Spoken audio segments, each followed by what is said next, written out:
Quan érem petits no hi havia vigilants ni agents policials als trens, als passadissos d'urgències dels hospitals ni a les aules públiques. No calia. Per què cal ara? Què ha passat? Per què cada cop necessitem més Mossos, més vigilància privada i més equipaments protegits? Ens hem tornat salvatges, els catalans, en el transcurs d'unes dècades? O és que el país s'ha salvatjat per obra i gràcia de les polítiques proimmigracionistes que vostès defensen? Es pensaven que no tindria conseqüències importar tercer món, deixar entrar massivament immigrants procedents de països on la vida amb prou feines es valora i on tot s'acaba a cops de matxet? Han deixat en un estat d'indefensió total els nostres fills, residualitzant-los dins les aules. Catalunya lidera el rànquing en casos d'assetjament escolar, al nivell de Ceuta i Melilla. Es pensaven que la seva irresponsabilitat política seria innòcua, que no impactaria de dret en la seguretat del país, en els nostres centres hospitalaris, en els nostres centres educatius? No deu ser que els que fan gipanys, que diem que ja n'hi ha prou, que no volem acollir més, que volem mantenir el grau de civilització assolit, teníem raó, senyora Parlon? Per respondre, és una pregunta per respondre, el govern ha determinat que ho faci la consellera d'Educació i Formació Professional, la consellera senyora Esther Niubó i Cidoncha.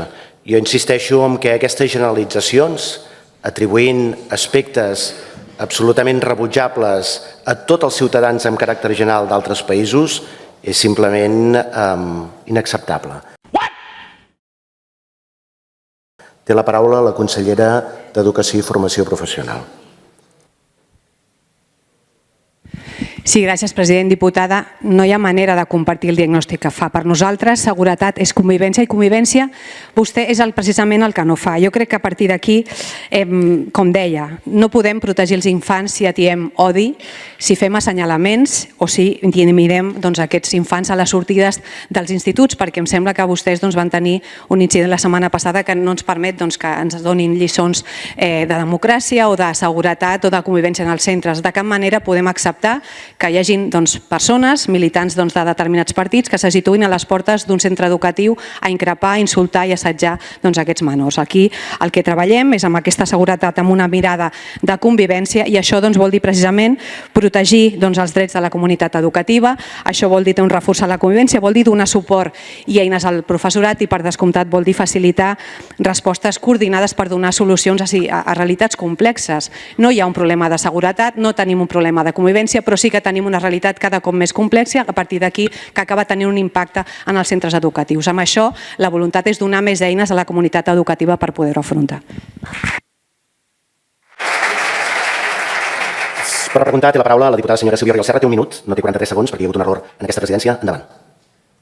Sí, el que és inacceptable, senyor Rull, és que permeti banalitzacions de règims autoritaris i nazis en aquesta sala, en aquest hemicicle, i que en canvi carregui contra d'altres opositors. O es posiciona políticament en les intervencions de tots els diputats o se n'està, perquè ha de ser neutral en el seu càrrec.